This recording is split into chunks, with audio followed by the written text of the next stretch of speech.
So we talked about the emergence of this model in the 40s and 50s.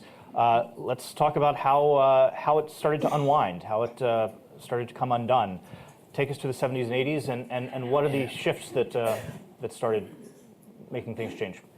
So again, by my reading of the history, first of all, you had the rise of global competition, and in many cases you had companies in countries that had now leapfrogged past the U.S. in terms of quality, in one industry after another. One of the worst things that can happen, Peter Drucker actually used to, the namesake of my institute, used to say this all the time. He'd say, "What's the worst thing that can happen to a company?"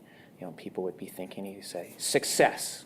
And I think that's what happened to a lot of these big U.S. companies. They did get kind of fat and happy and lazy, and they stopped investing so much. They were still riding off a lot of the R&D that had been done during World War II.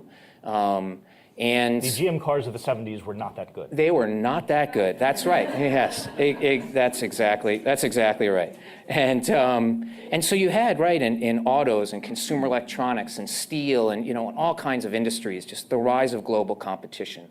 I think more and more over time you were feeling the effects of automation and technology. I think that you were certainly starting to see a shift from a blue-collar economy to a knowledge work economy, and these paths to the middle class for those who didn't have education were starting to take hold. Even then, it was the early seeds of that. So you had these major forces, kind of all bearing down. Unions were really in decline.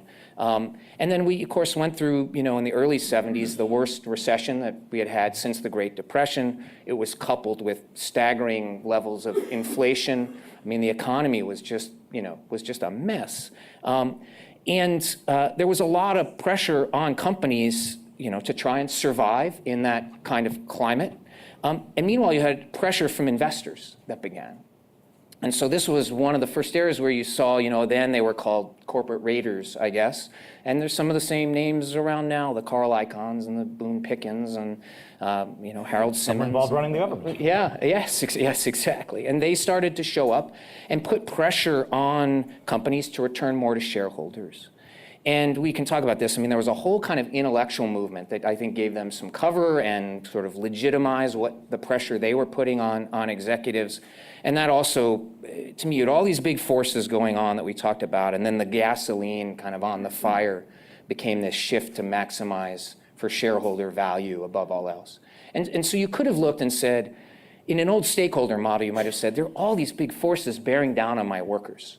Right? Globalization, all these competition from low-wage countries and automation. Maybe we need to do more to help invest in them and shore them up. But instead, the impulse was to turn the other way and actually say, we're going to give them less and we're going to give shareholders more.